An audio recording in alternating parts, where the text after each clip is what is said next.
Tem certas cicatrizes que a gente carrega pro resto da vida, minha filha. E hoje vou contar uma história que me marcou a ferro e fogo. Uma história que poucos têm coragem de escutar até o fim. Se você está aqui comigo agora, já me deixa feliz, porque cada pessoa que ouve isso ajuda outras mulheres a entenderem que não estão sozinhas nesse mundo cruel. Aliás, se você se inscrever no canal, estará fazendo parte de uma corrente de apoio que salva vidas todos os dias. E quem sabe você não ganha um dos sorteios mensais que fazemos para quem mais comenta e interage aqui com a gente. Meu nome é Esperança Silva, mas todo mundo aqui em Fortaleza me conhece como Dona Esp, da loja de móveis usados. Tenho 82 anos nas costas e uma história que, se as paredes da minha casa pudessem falar, fariam muita gente poderosa dessa cidade perder o sono para sempre. A maioria me vê só como uma velhinha simpática que vende móveis antigos, sabe? Acham graça no meu jeito de examinar cada peça.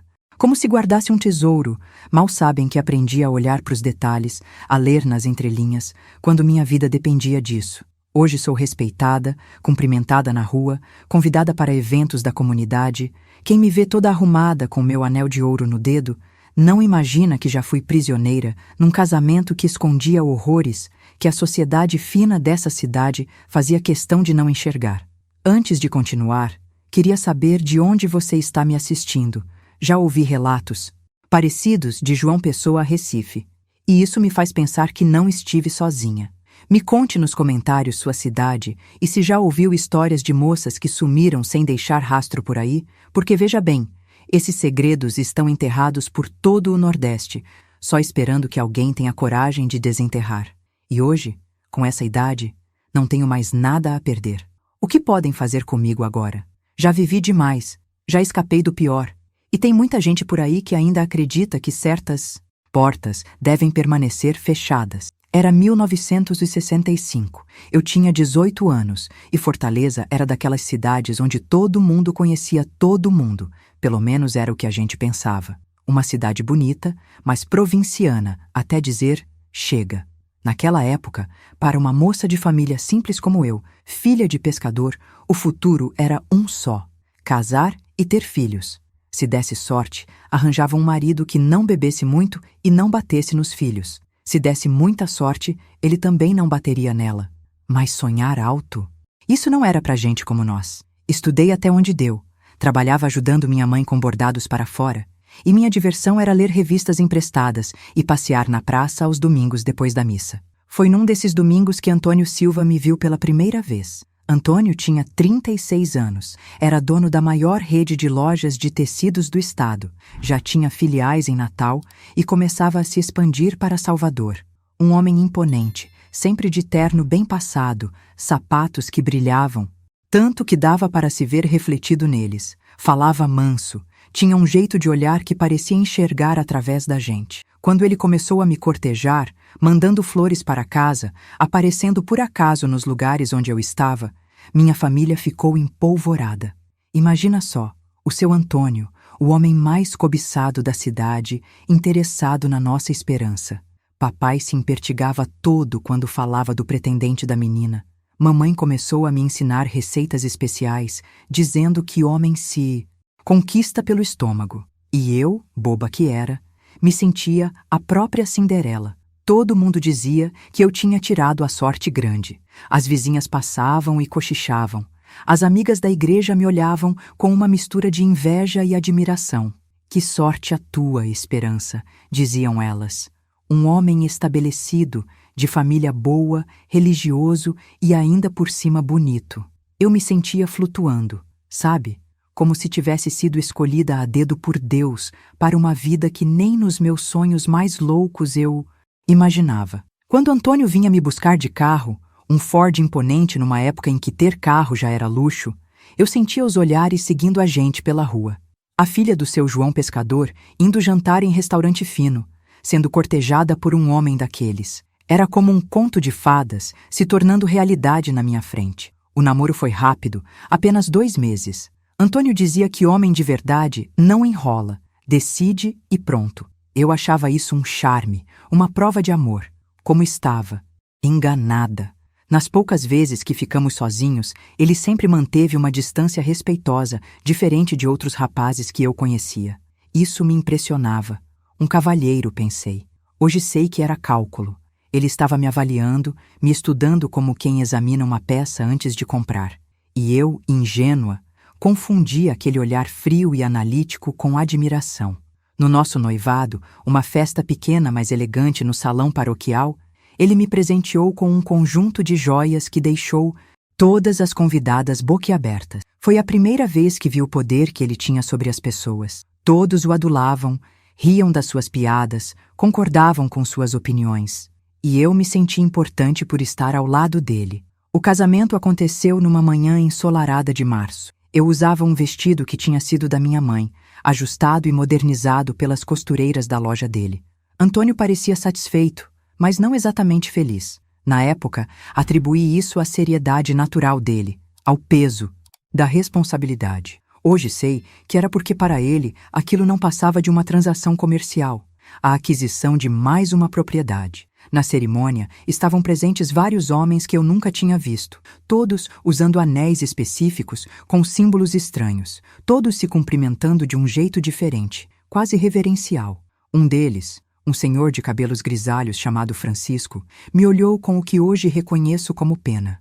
Na hora, achei que era emoção pelo momento. Nossa lua de mel foi em Canoa Quebrada, que na época já era um destino elegante. Foi ali que comecei a conhecer o verdadeiro Antônio. Na primeira noite, ele foi tão frio e mecânico que me senti um objeto. Quando chorei, confusa e assustada, ele me olhou com desprezo e disse que eu deveria agradecer por ter sido escolhida, que muitas dariam tudo para estar no meu lugar.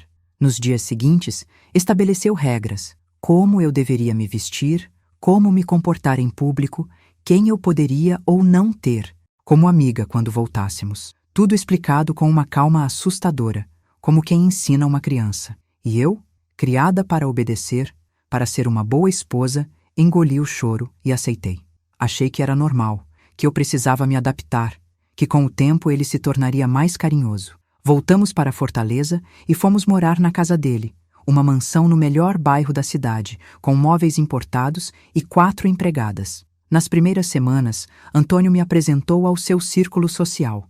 Outros, comerciantes, alguns advogados, o prefeito, o juiz, todos homens importantes, todos com aqueles mesmos anéis estranhos nos dedos.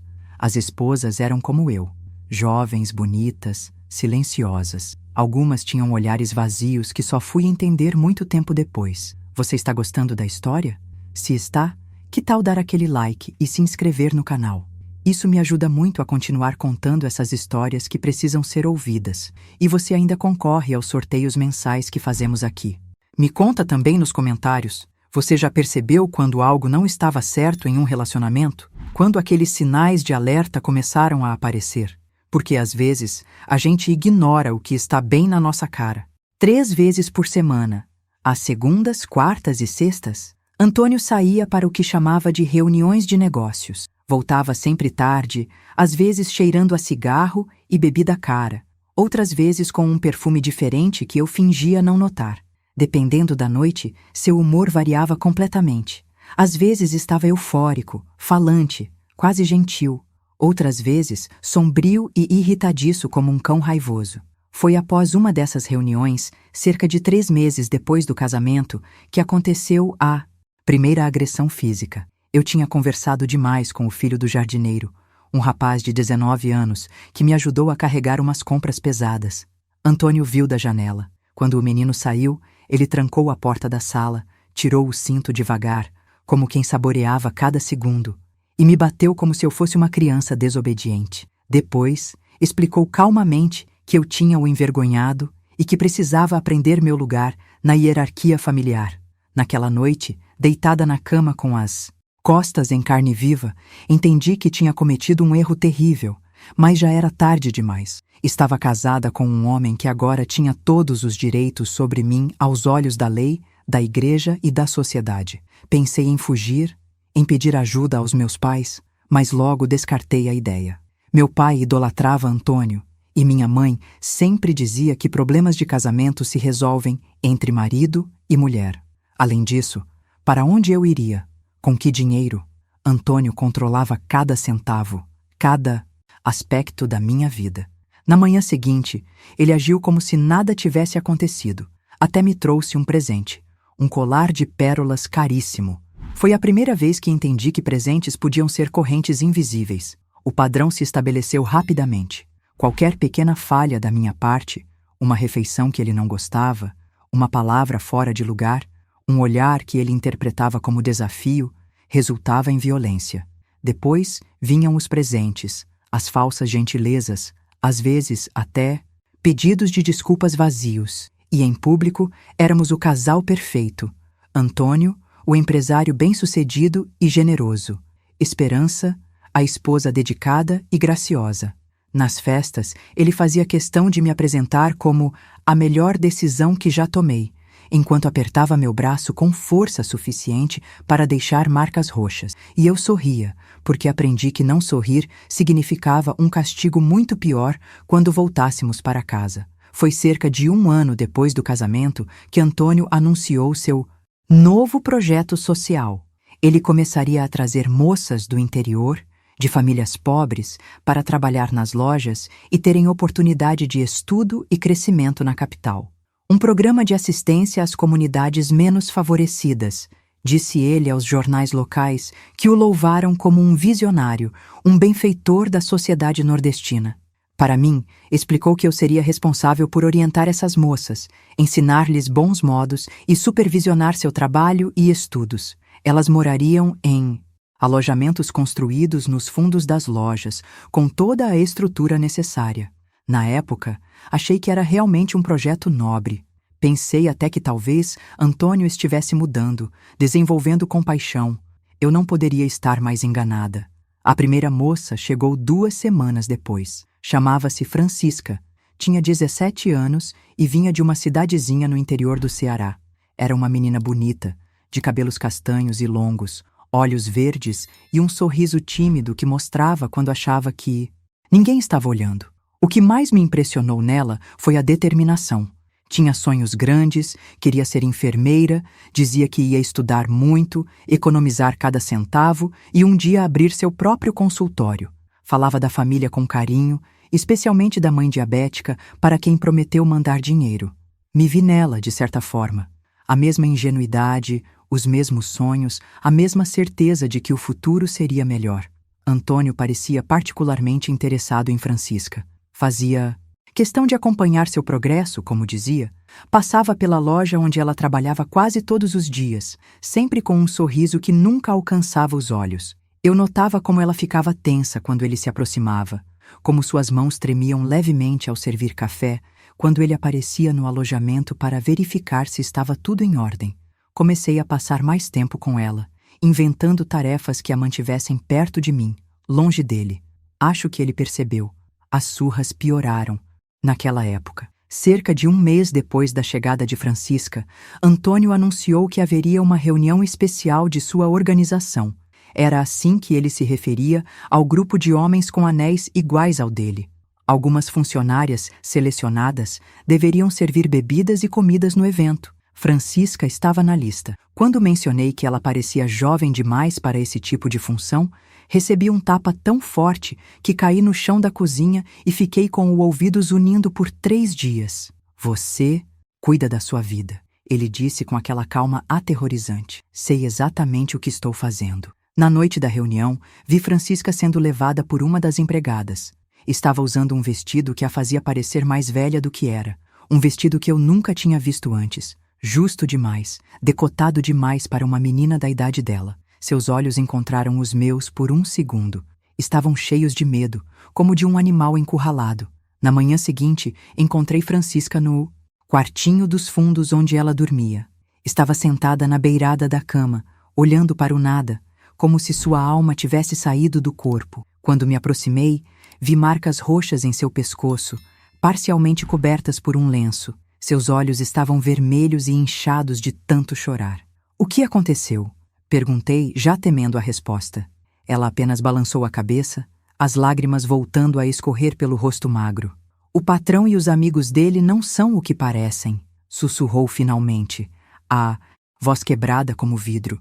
Tentei abraçá-la, dizer que ia ficar tudo bem, mas as palavras soaram falsas até para mim. Como eu poderia prometer proteção quando nem conseguia proteger a mim mesma? No dia seguinte, Francisca tinha desaparecido. Suas roupas, a pequena mala com pertences, a foto da mãe que mantinha ao lado da cama, tudo sumiu como fumaça. Quando perguntei a Antônio, ele deu de ombros como se fosse algo sem importância.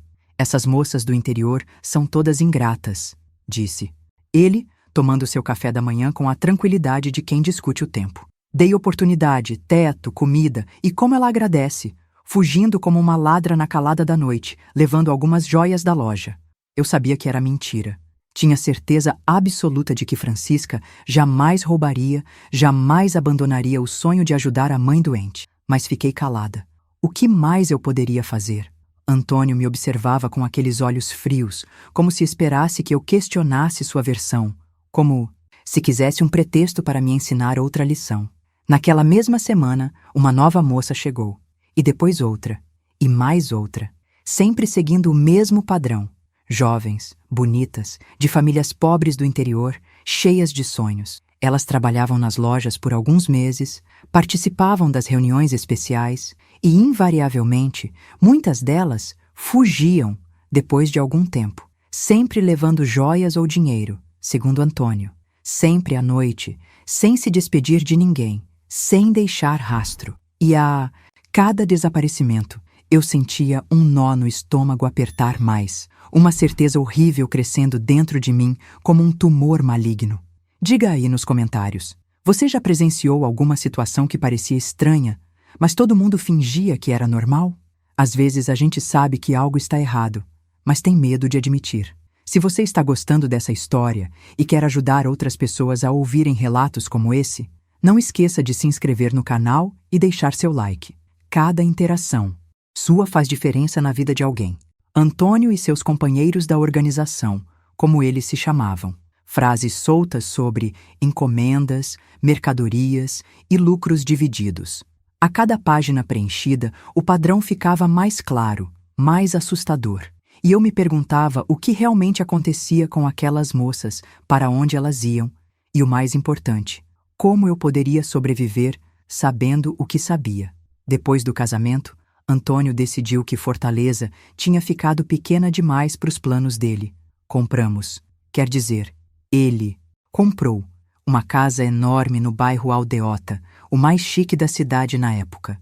Uma mansão de fazer inveja, com jardins bem cuidados, móveis importados da Europa e até uma sala de música com piano, mesmo que ninguém lá em casa soubesse tocar uma nota sequer.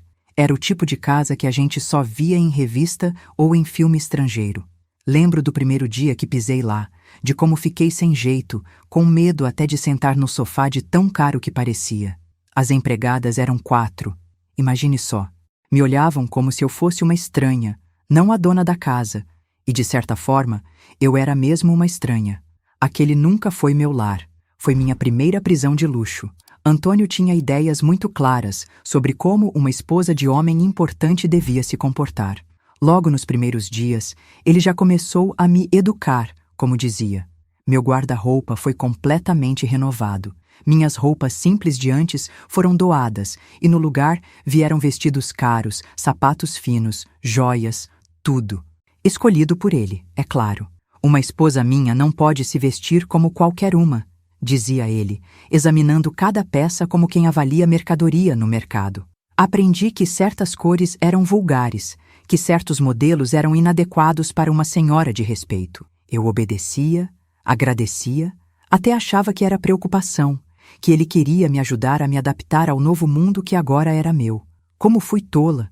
Não era ajuda, era controle absoluto. Os horários da casa também eram rigidamente controlados como uma prisão militar. Café da manhã servido às 7 em ponto, mesmo que ele às vezes nem descesse para comer. Almoço ao meio-dia, jantar às 8. Eu não podia sair sozinha nos primeiros meses. Fortaleza é perigosa para uma moça do interior, ele dizia, como se eu fosse uma criança perdida. Quando saía, era com a empregada mais velha, Dona Conceição, que eu depois descobri que informava tudo a ele. Onde eu ia, com quem falava, quanto tempo demorava, até mesmo que expressão eu fazia. Minhas amizades também foram selecionadas a dedo. Antônio me apresentou as esposas dos companheiros dele, homens que usavam aqueles mesmos anéis estranhos, mulheres educadas, elegantes, que sorriam muito e falavam pouco. Hoje sei que muitas delas viviam o mesmo inferno que eu, mas na época achava que eram felizes, realizadas, e que eu é que não estava me esforçando o suficiente para ser como elas. As segundas, quartas e sextas eram os dias que eu mais temia. Antônio saía para o que chamava de reuniões da organização, sempre usando um terno especial, mais formal, e aquele anel dourado brilhando no dedo. Voltava tarde, às vezes de madrugada, e seu humor era completamente imprevisível como o tempo. Tinha noites que chegava expansivo, falante, cheio de planos grandiosos. Me chamava para a sala, servia um copo de vinho caro que eu era obrigada a beber mesmo detestando. Falava de projetos, de como os companheiros confiavam nele, de como ia se tornar um homem ainda mais poderoso. Nessas noites, até demonstrava um arremedo de carinho, como se eu fosse um animal de estimação bem comportado. Outras vezes, voltava sombrio, irritadiço, fechava-se no escritório, bebia sozinho, e ai de mim se fizesse barulho ou perguntasse se estava tudo bem. Aprendi a medir o vento, a prever tempestades pela forma como a chave girava na fechadura, pelo som dos passos no corredor, pela forma como ele respirava. Foi depois de uma dessas reuniões, uns 8 meses após nos mudarmos para a nova casa, que aconteceu o pior espancamento até então. Naquela tarde, o filho do jardineiro, um rapaz de uns 20 anos, franzino, mas simpático, me ajudou a carregar umas compras pesadas que o entregador deixou no portão. O menino era educado, me chamava de senhora. Eu, com 19 anos, já era senhora. E ficamos conversando um pouco sobre plantas. Ele conhecia cada flor do jardim, cada árvore. E eu, que sempre gostei de natureza, fiquei encantada com o conhecimento dele. Não vi o tempo passar. Não vi Antônio chegando, parado na janela do segundo andar, observando como um falcão. Quando o menino saiu e entrei em casa, Antônio estava me esperando na sala. Nunca vou esquecer aquele olhar. Frio, calculista, como se estivesse decidindo qual seria a punição adequada para o crime de conversar com outro homem. Feche a porta, ele disse com aquela calma que eu já conhecia e temia mais do que gritos. Obedeci, é claro. O que mais poderia fazer?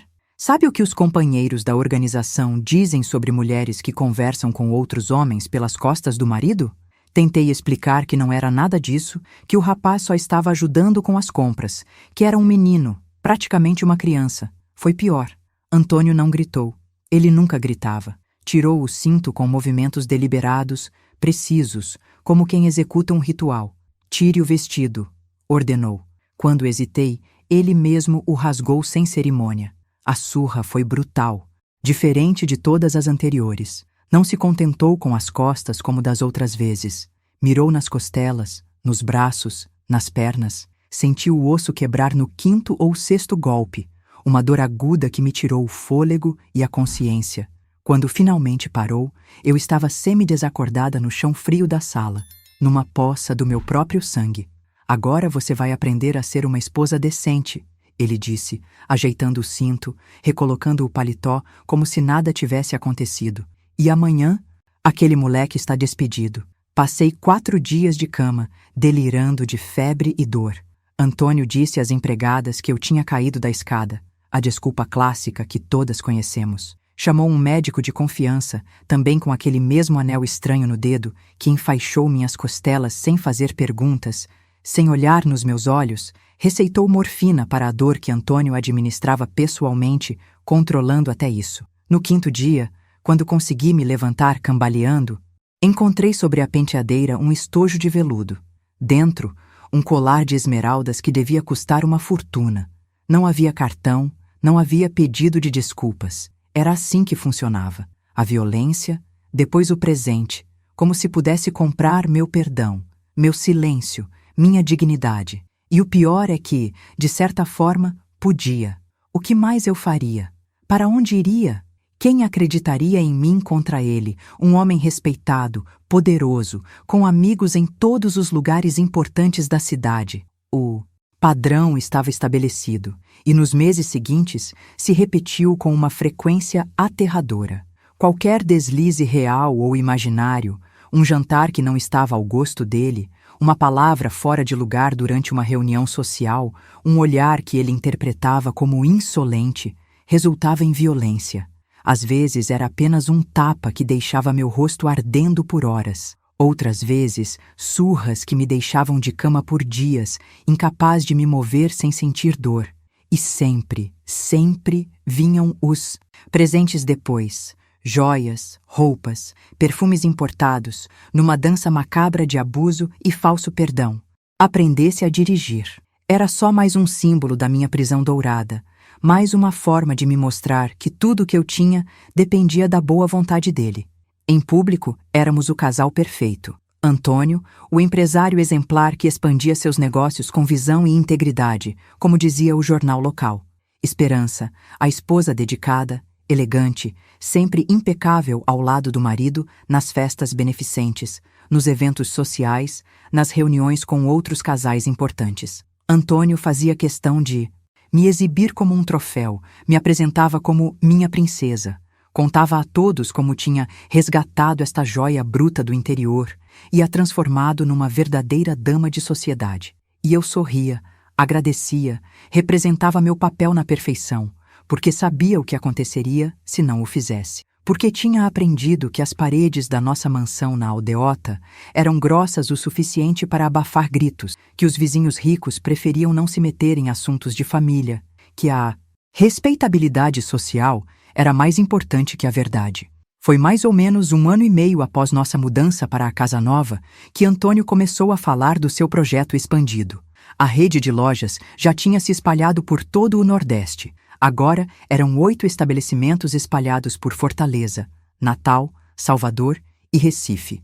Os negócios prosperavam e Antônio era visto como um empresário inovador, preocupado não só com o lucro, mas com o bem-estar social, como gostava de dizer em suas entrevistas para os jornais. Foi quando anunciou seu programa de apadrinhamento ampliado. Traria moças de todo o interior nordestino, de famílias humildes, para trabalhar nas lojas e terem a oportunidade de estudar nas capitais. Um projeto revolucionário, segundo o Diário do Nordeste, que publicou uma matéria elogiosa sobre a iniciativa. Para o público, era filantropia pura. Para mim, ele explicou que seria um bom negócio, mão de obra barata, dedicada, agradecida por qualquer migalha. Eu seria responsável por treinar essas moças, ensinar-lhes como se comportar, como atender os clientes, como se vestir adequadamente. Elas morariam em alojamentos construídos nos fundos das lojas, pequenos quartos simples, mas limpos e organizados. Receberiam um salário mínimo, mas teriam moradia e alimentação garantidas, além da oportunidade de ouro de trabalhar para Antônio Silva. Na época, confesso que fiquei até animada com a ideia. Seria uma chance de ter companhia, de fazer algo útil, além de ser a boneca de porcelana de Antônio. Talvez pudesse até ajudar essas moças, orientá-las, ser para elas o apoio que nunca tive. Mais uma vez, eu estava completamente enganada. A segunda a chegar foi Socorro. Nunca vou esquecer o dia em que a conheci.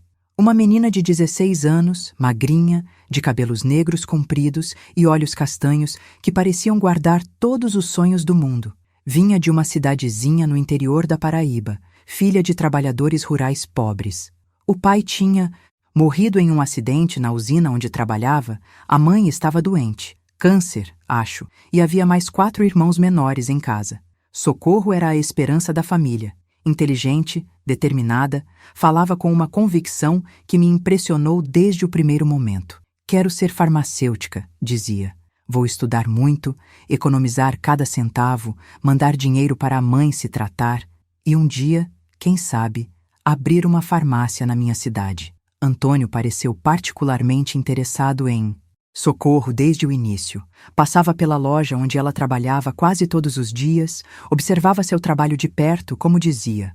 Eu notava como ela ficava tensa quando ele se aproximava. Um leve tremor nas mãos, um sorriso forçado, os olhos baixos. Reconhecia aqueles sinais porque eram os mesmos que eu apresentava na presença dele. Comecei a protegê-la como podia. Inventava tarefas que a mantivessem longe dele. Pedia que me ajudasse com coisas na casa principal nos horários em que sabia que ele estaria na loja. Tentava estar por perto quando ele fazia suas inspeções. Uma vez, quando Antônio comentou sobre como Socorro era esperta e bonita para uma paraibana do interior, senti um arrepio percorrer minha espinha. Conhecia bem aquele tom de voz, aquele olhar avaliador, e temia por ela. Uns 3 meses após a chegada de Socorro, outras 6 moças já tinham sido trazidas pelo programa. Todas jovens, entre 15 e 19 anos, todas de famílias pobres do interior. Todas com histórias semelhantes de dificuldades e sonhos de uma vida melhor. Elas trabalhavam duro nas lojas, estudavam à noite em escolas públicas próximas e, nos fins de semana, ajudavam na limpeza e organização dos alojamentos. Eu ia visitá-las sempre que podia. Levava bolos e doces que fazia escondida. Antônio não gostava que eu cozinhasse. Dizia que a esposa dele não precisava sujar as mãos na cozinha. Conversava, ouvia suas histórias, seus planos para o futuro. Me apeguei a elas, especialmente a Socorro, que me lembrava tanto de mim mesma alguns anos antes, cheia de esperança, de ingenuidade, de certeza de que o trabalho duro seria recompensado. Foi quando Antônio anunciou que haveria uma reunião especial da organização na sexta-feira seguinte. Seria na casa de campo de um dos companheiros, nos arredores da cidade, e algumas funcionárias selecionadas deveriam ir para servir bebidas e comidas aos convidados importantes. Socorro estava na lista. Quando vi seu nome, senti um nó no estômago que me deixou enjoada. Tentei argumentar com Antônio, dizer que ela era muito jovem, que talvez outra das moças, mais velha, mais experiente, fosse mais adequada. A resposta foi um tapa tão forte que caí no chão da cozinha, um filete de sangue escorrendo do canto da boca, o gosto metálico misturado com o medo. Você cuida da sua vida, ele disse com aquela calma aterrorizante que me gelava até os ossos. Eu sei exatamente o que estou fazendo.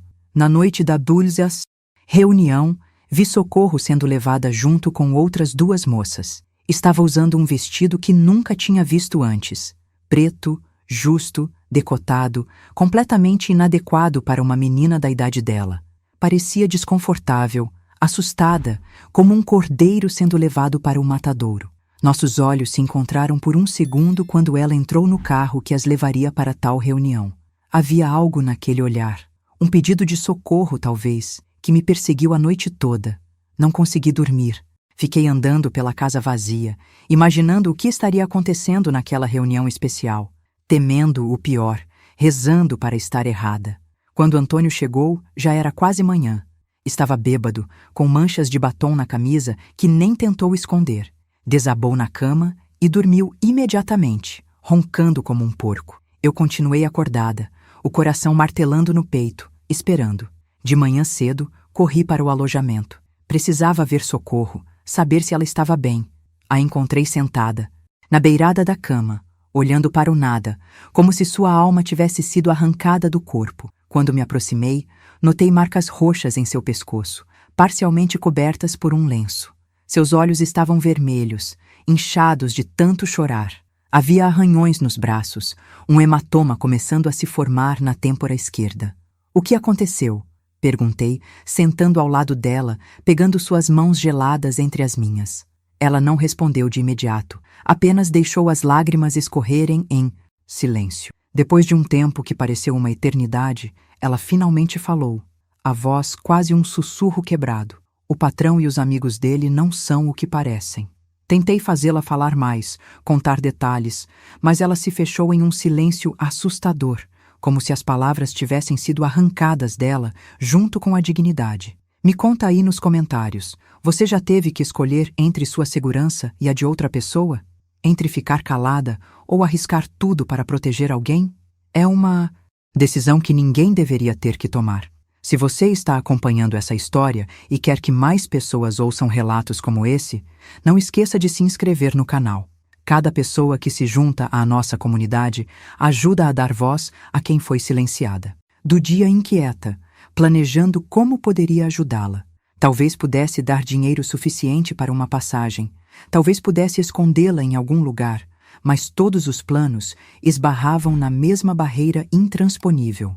Antônio, seu poder, sua influência, seus companheiros em posições estratégicas por toda a cidade. Mesmo assim, tinha que tentar. Não podia abandoná-la como todos me abandonaram. Na manhã seguinte, acordei decidida a agir. Iria até o alojamento, falaria com Socorro, traçaríamos um plano juntas. Mas quando cheguei lá, seu quarto estava vazio. A cama arrumada, o pequeno armário sem nenhuma peça de roupa, a mesa de cabeceira limpa, até a foto da mãe que ela sempre mantinha ao lado da cama tinha sumido, como se nunca tivesse existido. Perguntei às outras moças, que pareciam tão confusas quanto eu. Ninguém a tinha visto desde a noite anterior. Ninguém sabia para onde ela tinha ido.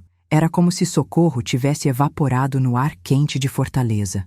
Confrontei Antônio assim que ele chegou em casa naquela tarde. Foi uma das poucas vezes que tive coragem de questioná-lo diretamente, movida pelo desespero e pela culpa que me corroía por dentro como ácido. "Onde está Socorro?" perguntei, tentando manter a voz firme apesar do medo que me fazia tremer. Ele me olhou com aquele desprezo frio de sempre, como se eu fosse uma criança irritante fazendo perguntas inconvenientes. "Fugiu", disse simplesmente, servindo-se de uísque com a naturalidade de quem comenta o tempo. "Essas moças do interior são todas iguais, ingratas. Damos oportunidade, teto, comida e como agradecem, fugindo como ladras na calada da noite." Disse que ela tinha levado joias da loja, dinheiro do caixa, que já tinha comunicado à polícia, mas que provavelmente ela já estaria longe, talvez até em outro estado. Eu sabia que era mentira, tinha certeza absoluta. Socorro jamais roubaria, jamais abandonaria o sonho de ajudar a mãe doente, de se tornar farmacêutica. E, principalmente, jamais deixaria para trás aquela foto, a única recordação que tinha da família. Algo terrível tinha acontecido com ela. Eu sentia isso com cada fibra do meu ser. Mas o que poderia fazer? Acusar Antônio diretamente? Ir à polícia, que era comandada por outro companheiro da organização? Procurar a família dela na Paraíba, que provavelmente já teria recebido a versão oficial do desaparecimento? Fiquei calada, engolindo o choro, a raiva, o desespero. E Antônio sorriu, sabendo exatamente o que se passava na minha cabeça, satisfeito com minha impotência, com minha covardia. O desaparecimento de Socorro foi apenas o primeiro de uma série que me marcaria para sempre. Na semana seguinte, chegaram 4 novas moças para substituí-la. Mais jovens, mais desesperadas, com histórias ainda mais tristes. E assim, o ciclo recomeçou. Implacável como uma máquina de moer gente. Algumas duravam meses, outras apenas semanas. Todas, eventualmente, fugiam, sempre levando algo valioso, sempre à noite, sempre sem se despedir de ninguém, sempre deixando para trás objetos pessoais importantes, cartas de família, pequenas lembranças, às vezes até documentos. A cada desaparecimento, Antônio contava a mesma história com pequenas variações. A ingratidão, o roubo, a fuga sorrateira. Eu fingia acreditar, baixava a cabeça, continuava representando meu papel de esposa perfeita. Mas por dentro, algo estava mudando.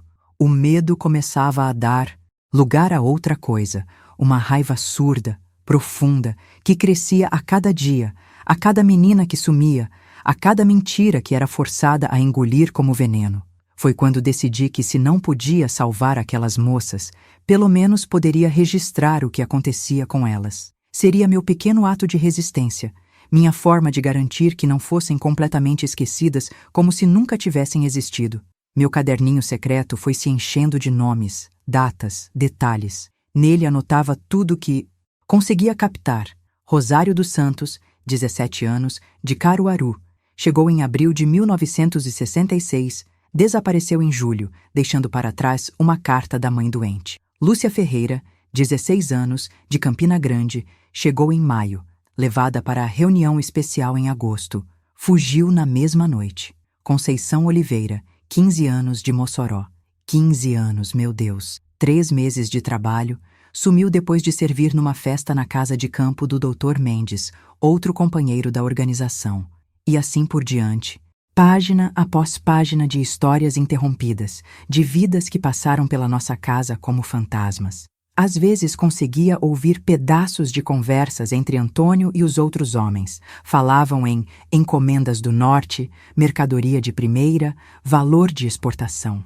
Demorei tempo demais para entender que não estavam falando de tecidos ou móveis. Estavam falando de gente, de meninas como Socorro, como Francisca, como todas as outras. Enquanto isso, minha própria prisão ficava cada vez mais apertada. Antônio controlava cada aspecto da minha vida com uma precisão assustadora. Meus horários, minhas roupas, até a comida que eu comia passava pelo crivo dele. As empregadas da casa eram instruídas a me vigiarem e reportarem qualquer comportamento inadequado. Não podia sair sozinha. Não podia receber visitas sem sua aprovação prévia. Não podia nem atender o telefone sem sua permissão. As únicas saídas permitidas eram para eventos sociais, festas, jantares, inaugurações, onde ele me exibia como um troféu e me mantinha sempre por perto, uma mão firme no meu braço, dedos que apertavam como garras quando eu passava dos limites. Falava demais, ria alto, chamava na atenção de alguma forma que o desagradasse. Minha família quase não me visitava mais. Meus pais vieram algumas vezes no início, mas Antônio sempre encontrava formas de fazer essas visitas serem desagradáveis, comentários cortantes, insinuações sobre a simplicidade deles, reclamações sobre a Buda Adistam, bagunça que faziam na casa. Eles foram espaçando as visitas até quase pararem de vir. Minhas amigas de antes já não faziam parte da minha vida. Antônio as considerava sem classe, inadequadas para a de esposa de um homem da sua posição.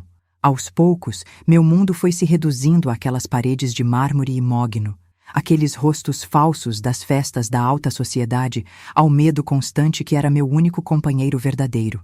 O isolamento era tão completo que quando meu irmão mais novo, Zé, se mudou para Fortaleza em 1967, senti como se um pedaço do céu tivesse se aberto. Zé tinha 22 anos, acabara de se formar em administração e conseguira um emprego numa empresa importante da capital. Nos primeiros meses, vinha me visitar sempre que podia, trazendo notícias da família, histórias da cidade, um pouco do mundo exterior que eu tanto sentia falta. Antônio não gostava, é claro, mas tolerava. Afinal, era meu irmão, sangue do meu sangue. Mal sabia eu que essa pequena ilha de conforto também seria engolida pelo mar de horrores que era minha vida. Foi numa tarde de domingo, durante um desses almoços de família, que notei algo diferente em Zé. Ele estava mais sério, mais formal, e então vi o anel, pequeno, discreto, mas inconfundível. Aqueles mesmos símbolos estranhos que Antônio e seus companheiros usavam. Meu sangue gelou. Antônio, ao perceber que eu tinha notado, abriu um sorriso que me deu náuseas. Seu irmão agora é um de nós, anunciou com aquele tom presunçoso que eu odiava. Um novo membro da organização. Estou orientando pessoalmente a iniciação dele. Olhei para Zé, implorando silenciosamente que fosse uma piada, um engano. Ele apenas baixou os olhos, constrangido, mas com um inegável ar de orgulho. Naquele momento, perdi meu último elo com o mundo exterior, minha última esperança de ajuda. 2 semanas depois desse almoço maldito, consegui um momento a sós com Zé. Antônio tinha saído para resolver algo na loja principal, e as empregadas estavam ocupadas nos fundos da casa. Era minha chance, talvez a única. Com o coração na garganta, contei a ele sobre minhas suspeitas, sobre as moças que desapareciam, sobre as conversas estranhas que ouvia, sobre o medo constante em que vivia. Falei tudo de uma vez, as palavras atropelando umas às outras, as lágrimas escorrendo sem controle. Quando terminei, ofegante, esperando algum sinal de compreensão, de ajuda, a resposta dele foi como um punhal no peito. Você sempre... Foi muito fantasiosa a esperança, desde criança, inventando histórias. O Antônio me alertou que você anda instável, que tem dias que fabrica essas coisas na sua cabeça. Não podia acreditar no que estava ouvindo. Meu próprio irmão, que cresceu comigo, que me conhecia melhor que qualquer pessoa, estava me chamando de mentirosa, de louca. Casa, comida, e depois que juntam algum dinheiro, somem sem dar satisfação. Acontece o tempo todo. E quanto a essas conversas que você diz ouvir, Antônio é um homem de negócios. Claro que fala de mercadorias, de valores, de exportações. É o trabalho dele. Tentei insistir, mostrar que não estava inventando nada, que o padrão era óbvio demais para ser coincidência. Ele cortou a conversa irritado. Chega, Esperança. Você está sendo paranoica. Antônio só quer o seu bem, o nosso bem. Ele está me ajudando a construir um futuro. Abriu portas que eu nem sabia que existiam. E é assim que você agradece? Com essas acusações absurdas? Quando Antônio voltou naquela noite, Zé já tinha ido embora, mas algo no ar estava diferente. O olhar dele para mim, aquele olhar que eu conhecia tão bem, estava ainda mais gélido, mais perigoso. Teu irmãozinho veio falar comigo hoje à tarde, ele disse casualmente, enquanto afrouxava a gravata. Meu estômago afundou como pedra no mar. Parece que você anda tendo ideias muito criativas sobre mim, sobre meus negócios. Se aproximou lentamente, como uma jiboia cercando a presa. Sabe o que acontece com mulheres que inventam histórias sobre seus maridos, Esperança? Não respondi. Não conseguia nem respirar direito. Elas acabam em lugares onde ninguém escuta seus gritos, lugares de onde não se volta. A surra daquela noite foi diferente de todas as anteriores. Não foi apenas violência física, foi uma demonstração de poder absoluto. Uma mensagem clara de que eu não passava de um inseto que ele podia esmagar quando quisesse. Ele não usou apenas as mãos e o cinto. Usou um atiçador de lareira pesado, de ferro fundido, mirando nas costelas, nas pernas, nos braços, nunca no rosto, nunca onde as marcas ficariam visíveis com as roupas certas. Em algum momento, perdi a consciência. Quando acordei, estava numa poça do meu próprio sangue no chão frio da sala. Antônio estava sentado na poltrona, observando, um copo de uísque na mão, como se assistisse a um programa de televisão. Você vai aprender a ficar calada, ele disse calmamente, ou da próxima vez não paro até ter certeza de que você nunca mais vai falar. Na manhã seguinte, mal conseguia me mover. A dor era insuportável, a respiração difícil, costelas quebradas com certeza, mas Antônio tinha planos diferentes de me deixar recuperar em casa. Você caiu da escada, ele anunciou, enquanto 2 de seus companheiros me carregavam. Para o carro, como um saco de batatas. Foi um acidente terrível. Está delirando de dor, dizendo coisas sem sentido. É o que vamos contar a todos no hospital. O hospital em questão era uma clínica particular, cara, discreta, onde outro companheiro da organização era diretor clínico. Fiquei internada por quase 3 semanas. Oficialmente com múltiplas fraturas devido a uma queda acidental. Os médicos e enfermeiras fingiam acreditar, evitavam meu olhar, me sedavam sempre que eu tentava falar algo diferente da versão oficial. Foi no meu 6º dia ali que conheci Josefa, uma enfermeira diferente das outras, mais velha, com olhos gentis que realmente me viam como ser humano. Ela entrava no quarto tarde da noite, quando o movimento era menor, e ficava um pouco mais do que o necessário, conversando em voz baixa, enquanto checava os equipamentos, trocava os curativos. Descobri que ela tinha trabalhado brevemente numa das lojas de Antônio, anos antes. Me mandaram embora, porque fazia muitas perguntas, ela contou certa noite, enquanto ajeitava meu travesseiro, sobre as moças que sumiam, sobre as reuniões especiais. Ela fez uma pausa, olhou para a porta para ter certeza de que ninguém estava por perto, e então se inclinou, sussurrando quase no meu ouvido. Sei o que acontece com as moças. Minha sobrinha foi uma delas. Meu coração disparou. Pela primeira vez em anos, alguém não só acreditava em mim, como confirmava minhas piores suspeitas. O que aconteceu com ela? Perguntei, a voz mal saindo da garganta machucada. Josefa respirou fundo, os olhos marejados. Ela tinha 18 anos quando foi trabalhar na loja de tecidos. Achava que era a chance da vida dela. Sair da roça, estudar na capital. Depois de uns meses, a levaram para uma dessas reuniões. Ela nunca mais voltou. A história oficial foi que tinha fugido, roubado mercadoria. Mas 2 anos depois, recebi uma carta. Josefa hesitou, como se as palavras fossem difíceis, demais de pronunciar.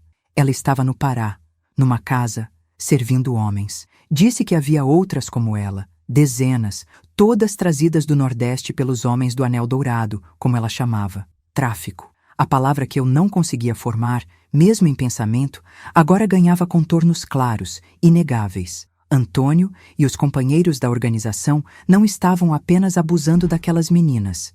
Estavam as vendendo, as enviando para prostíbulos em regiões remotas, onde ninguém as procuraria, onde seriam apenas mais algumas desafortunadas num mar de miséria humana.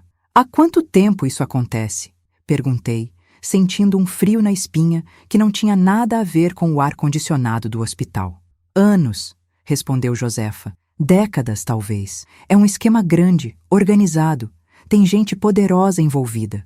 Políticos, juízes, empresários. Eles usam a organização como fachada, como rede de proteção. Antes que pudéssemos continuar aquela conversa que mudaria tudo, ouvimos passos no corredor. Josefa rapidamente voltou à sua postura profissional, anotando algo na prancheta, ajustando o soro. Quando o médico-chefe, outro homem com aquele mesmo anel maldito no dedo, entrou para a ronda noturna, ela já havia saído discretamente. Nas noites seguintes, esperei que ela voltasse, desesperada por mais informações, por alguma orientação sobre o que fazer com aquele conhecimento terrível. Mas Josefa não apareceu mais. Quando perguntei por ela à outra enfermeira, recebi apenas um dar de ombros indiferente. Foi transferida para outro setor, ou talvez tenha pedido demissão. Essas enfermeiras mais velhas vão e vêm o tempo todo. Voltei para casa me sentindo pior do que quando entrei no hospital.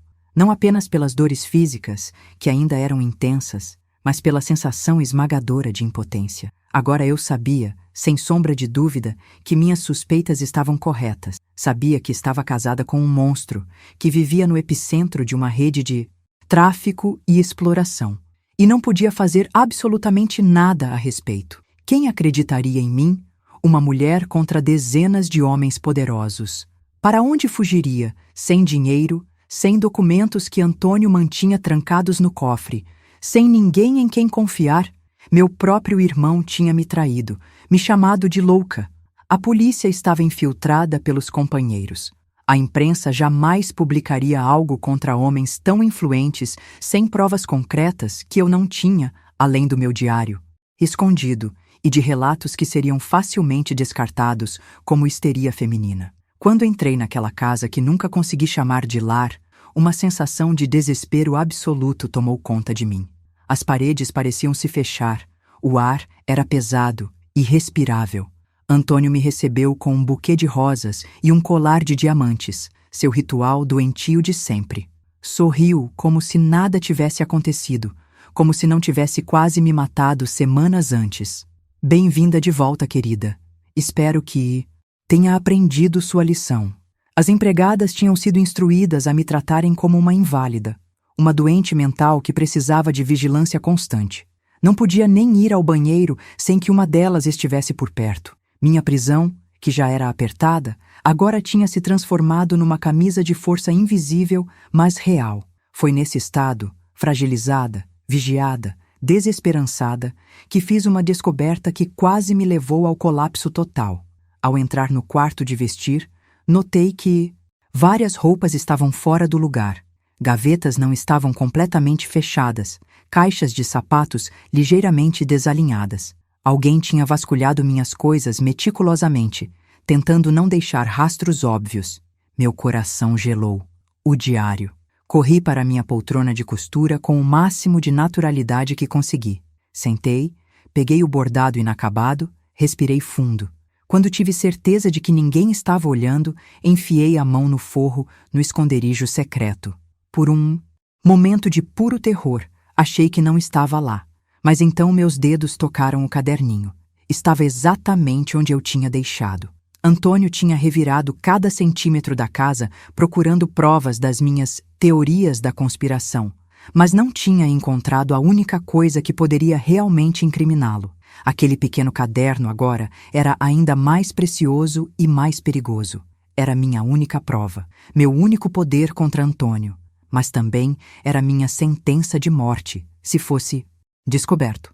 Várias páginas no meio, criando um compartimento. Ali, escondi meu diário, devolvi a Bíblia à estante, rezando sinceramente, desesperadamente, para que aquele esconderijo fosse mais seguro que o anterior. Os meses que se seguiram foram um exercício de sobrevivência diária. Antônio me vigiava ainda mais de perto, sempre buscando sinais de instabilidade, sempre pronto para me punir por qualquer deslize. O medo era meu companheiro constante, maior até que a dor física das agressões, que continuavam menos frequentes agora, mas não menos violentas. Me tornei uma atriz ainda melhor, representando o papel da esposa submissa e agradecida com perfeição. Sorria nos momentos certos, dizia as palavras esperadas, era a anfitriã impecável nas festas e jantares que Antônio promovia regularmente. Por dentro, porém, algo mudava. O medo ia lentamente dando lugar a um outro sentimento, uma raiva fria, calculista, que crescia a cada nova moça que desaparecia, a cada nova mentira que era forçada a endossar. Continuei mantendo meu diário, agora com ainda mais cuidado. Nas raras ocasiões em que conseguia ficar sozinha na biblioteca, atualizava minhas anotações, nomes, datas, fragmentos de conversas, padrões que ia identificando. Era um trabalho minucioso de documentação, minha forma silenciosa de resistência. Se algo acontecesse comigo, e eu tinha certeza de que um dia aconteceria, pelo menos ficaria aquele registro, aquela prova de que aquelas moças existiram, que seus desaparecimentos não foram coincidências, que havia um sistema perverso operando nas sombras da respeitabilidade social. Foi numa dessas festas na nossa casa, um evento beneficente para arrecadar fundos para um orfanato, ironia das ironias, que percebi algo que mudaria tudo. Antônio estava no centro da sala, cercado por seus companheiros, todos em trajes formais, todos com aqueles anéis dourados nos dedos, todos rindo e bebendo champanhe caro enquanto discutiam suas obras, de caridade hipócritas. Do outro lado da sala, reunidas em pequenos grupos, estavam as esposas, mulheres elegantes, educadas, discretas, exatamente como eu. Sempre sorri para elas, sempre troquei amenidades sobre o tempo, sobre moda, sobre os filhos que algumas tinham, mas nunca realmente as vi. Naquela noite, porém, algo me fez observá-las com mais atenção. Foi um olhar trocado entre duas delas, a esposa do Dr. Mendes e a do juiz Torres, quando Antônio mencionou o programa de apadrinhamento e como uma nova leva de moças chegaria no mês seguinte. Um olhar rápido, quase imperceptível, mas carregado de significado. E então notei outras coisas, como a senhora Cardoso apertou o copo com força quando seu marido fez uma piada sobre exportações para o norte, como a senhora Azevedo respirou fundo e desviou o olhar quando mencionaram uma propriedade no Pará, como a senhora Pimentel, normalmente tão falante, ficou em silêncio sepulcral durante toda essa conversa, mexendo nervosamente num broche de esmeralda. E então aconteceu algo ainda mais estranho. A senhora Pimentel se aproximou de mim, aparentemente para elogiar a decoração da sala.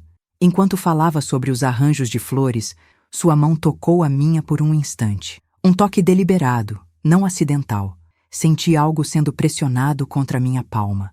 Quando ela se afastou, disfarçadamente olhei o que era.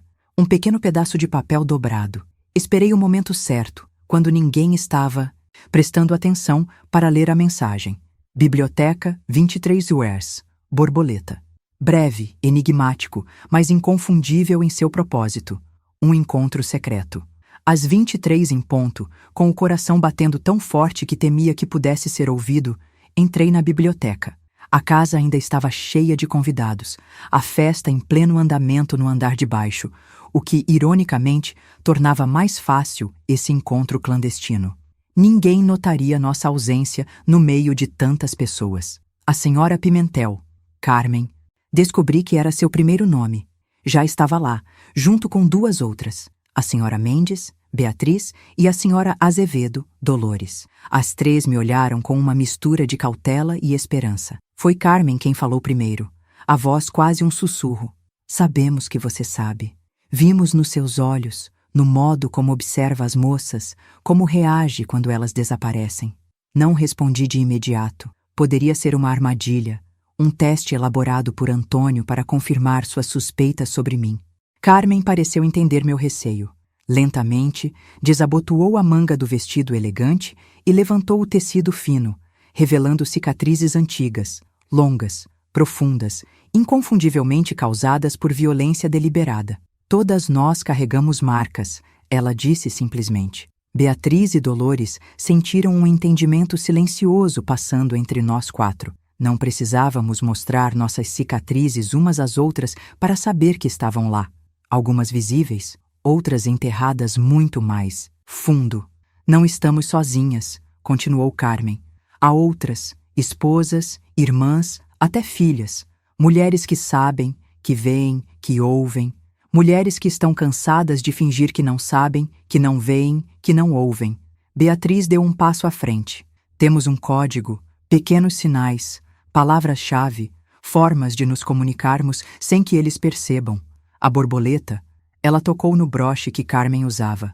É um desses sinais. Significa que somos confiáveis. Dolores, que até então estivera calada, completou. Há anos observamos você, Esperança. Vimos seu sofrimento, sua luta silenciosa e decidimos que estava na hora de trazê-la para nosso círculo.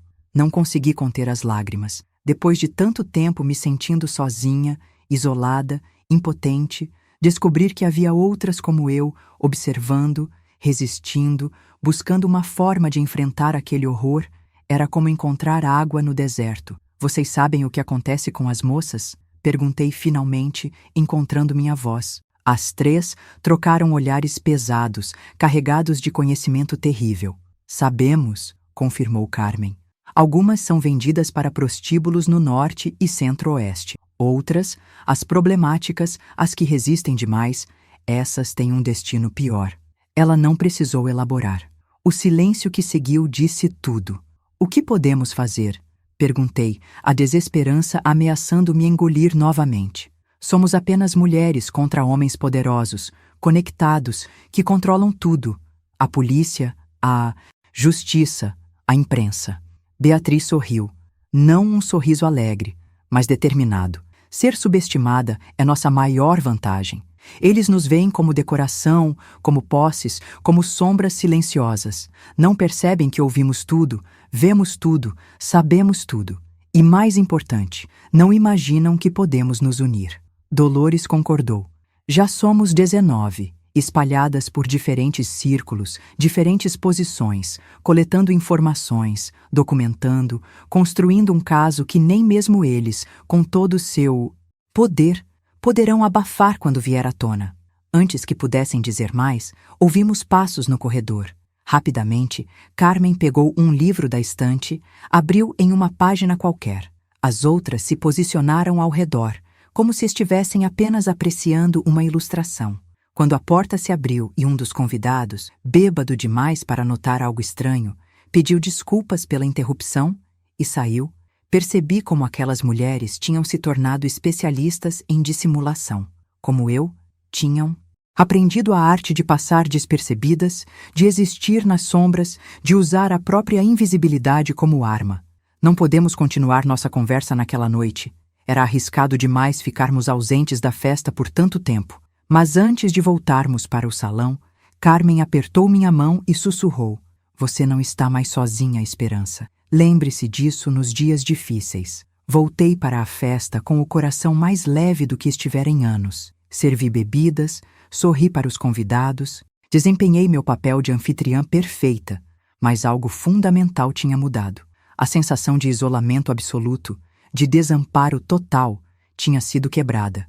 Havia outras, havia um plano, havia esperança.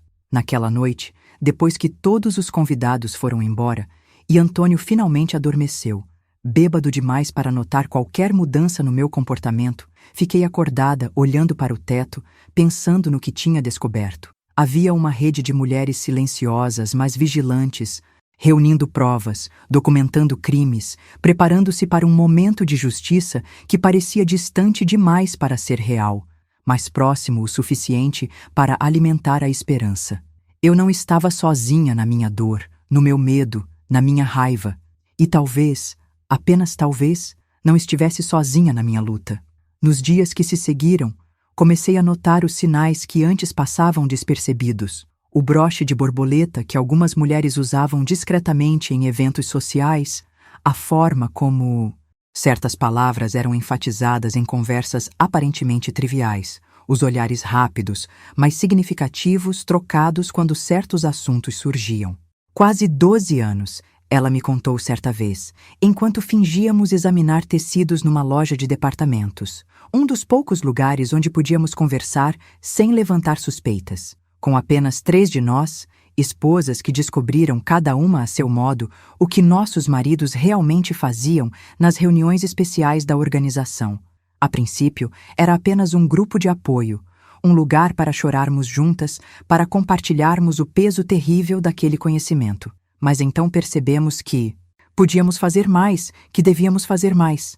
Ela fez uma pausa, fingindo considerar um corte de seda. Começamos a documentar nomes, datas, lugares, fragmentos de conversas ouvidas atrás de portas, documentos encontrados em gavetas destrancadas. Aos poucos, o quebra-cabeça foi se formando. Aprendi que cada uma tinha sua função na rede.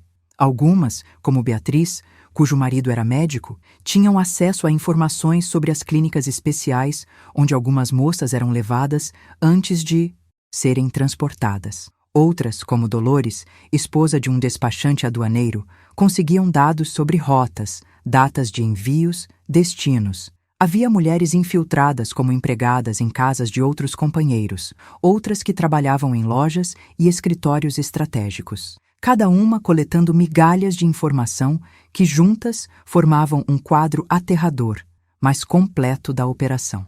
E qual seria meu papel? Perguntei, sentindo uma mistura de medo e determinação. Carmen sorriu.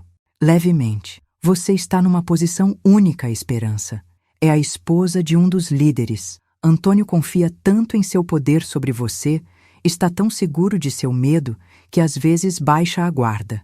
Além disso, você tem acesso direto às moças antes que sejam processadas. Pode nos ajudar a identificá-las, a documentar suas chegadas e partidas. Pode ser nossos olhos e ouvidos no centro da operação. Era um papel perigoso, talvez o mais perigoso de todos, mas também era uma oportunidade de transformar meu sofrimento em algo significativo, de usar minha posição de vítima como uma arma contra o próprio sistema que me vitimizava. Aceitei, é claro. Que escolha eu tinha? Continuar apenas sobrevivendo, dia após dia, assistindo aquele desfile de horror sem fazer nada, ou arriscar tudo, minha segurança, talvez até minha vida, por uma chance de justiça? A decisão foi mais fácil do que eu imaginava, talvez porque no fundo já sabia que meu destino estava selado de qualquer forma. Antônio nunca me deixaria ir, nunca me libertaria. Mais cedo ou mais tarde, eu me tornaria inconveniente demais, perigosa demais, e teria o mesmo fim que tantas daquelas moças. Se ia morrer de qualquer jeito que fosse lutando. Assim, me tornei parte daquela resistência silenciosa. Continuei mantendo meu diário, agora com ainda mais detalhes e precisão, mas também comecei a passar informações para a rede, sempre com extremo cuidado, sempre usando os códigos e canais estabelecidos. 1. Bilhete deixado dentro de um livro específico na biblioteca pública.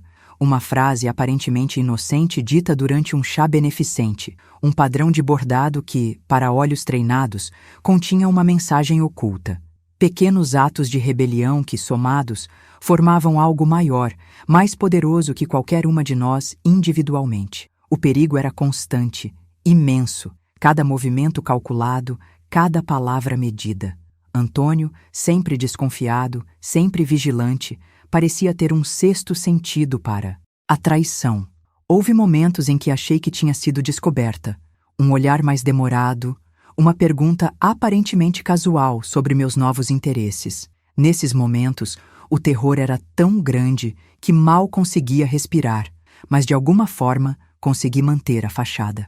A prática de anos de dissimulação forçada agora servia a um propósito maior que minha mera sobrevivência. Foi assim que lentamente, peça por peça, começamos a construir um caso contra eles, contra a rede de tráfico, que operava sob a fachada respeitável da organização, contra homens poderosos que tratavam vidas humanas como mercadoria, contra um sistema que permitia que tudo isso acontecesse às claras, protegido por silêncio, medo e cumplicidade. Não sabíamos quando ou como esse caso viria à tona. Não sabíamos se alguma de nós viveria para ver justiça sendo feita, mas seguíamos em frente, unidas por um propósito comum, fortalecidas pela certeza de que não estávamos mais sozinhas. E foi essa certeza que me manteve viva, que me deu forças para suportar os abusos que continuavam, as ameaças veladas, o controle sufocante. Cada manhã que acordava era uma pequena vitória. Cada informação que conseguia passar para a rede era um ato de resistência. Cada moça cujo nome e história eu documentava era uma promessa silenciosa. Você não será esquecida. Você não desaparecerá sem deixar rastro. Sua vida importa. Era pouco, terrivelmente pouco diante da magnitude daquele horror. Mas era tudo que podíamos fazer naquele momento. E às vezes, nos dias mais escuros, era o suficiente para me manter seguindo em frente. Anos depois, quando finalmente conseguimos expor a rede, não vou contar como aqui, porque ainda há pessoas vivas que podem se vingar, quando vários deles foram presos e condenados, quando algumas das moças foram encontradas e resgatadas, descobri que nossa pequena resistência silenciosa tinha salvado mais de 200 vidas. 200 mulheres que não desapareceram sem deixar rastro, que não foram esquecidas, que tiveram suas histórias contadas. Antônio cumpriu apenas 6 dos 15 anos a que foi condenado. Saiu da prisão em 1974. Um homem quebrado, sem o poder e a influência de antes. Tentou recomeçar em São Paulo, depois no Rio, sempre perseguido por rumores, sempre encontrando portas fechadas, onde antes teria sido recebido de braços abertos. Morreu sozinho em 1978, de ataque cardíaco, num hotel barato no subúrbio carioca. Não senti alegria nem alívio quando soube.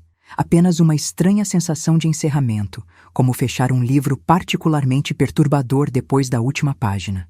Uma parte da minha vida, a parte mais sombria, mais dolorosa, finalmente estava completamente no passado. Hoje, aos 82 anos, com meu antiquário próspero e minha vida livre, ainda mantenho contato com algumas das mulheres da rede. Carmen morreu há 5 anos, mas Beatriz e Dolores ainda estão vivas, ainda vigilantes. A rede continua ativa, embora tenha evoluído com o tempo. Agora usamos telefones, trabalhamos em conjunto com organizações oficiais, ONGs, delegacias especializadas que nem existiam quando começamos. O mundo mudou, as ferramentas mudaram, mas a essência do que fazemos permanece a mesma. Mulheres ajudando mulheres, sobreviventes estendendo a mão para outras que ainda estão presas em situações de abuso e exploração.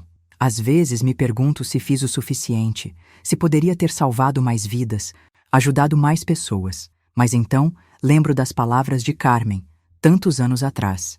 Não carregue culpa que não é sua. Fiz o que pude, com os recursos que tinha, nas circunstâncias em que me encontrava. E talvez isso seja tudo que qualquer um de nós pode realmente fazer. O medo silencia, é sua arma mais poderosa. Faz com que duvidemos de nós mesmos, de nossa percepção, de nosso direito à segurança e dignidade. Nos isola, nos convence de que estamos sozinhos, que ninguém acreditará em nós, que não há saída.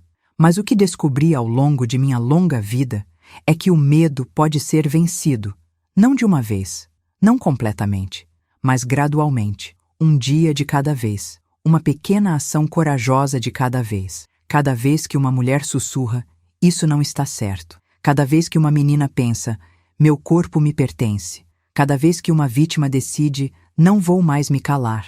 É um ato de resistência.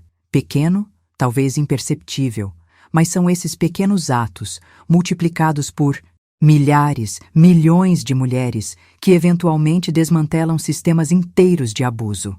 Eu sou Esperança Silva, conhecida como Dona Espe do Antiquário, e essa é minha história. Se você chegou até aqui, se ouviu tudo que eu tinha para contar, já me fez um presente maior do que imagina. Cada pessoa que escuta é uma voz que se recusa a ser silenciada. Cada história compartilhada é uma luz acesa na escuridão. Se você gostou deste relato, se ele tocou seu coração ou abriu seus olhos para realidades que preferíamos ignorar, que tal se juntar à nossa comunidade? Se inscreva no canal, deixe seu like e, principalmente, conte sua história nos comentários. Não precisa ser igual à minha. Toda experiência de superação, por menor que pareça, pode inspirar alguém que está passando por momentos difíceis. Quero saber o que você aprendeu com essa história, como ela te afetou, que reflexões trouxe para a sua vida. E se você conhece alguém que precisa ouvir palavras de encorajamento, compartilhe este vídeo. Às vezes, uma história de resistência é tudo que uma pessoa precisa para encontrar forças e seguir em frente. Lembre-se, somos mais fortes juntas. Sempre fomos, sempre seremos.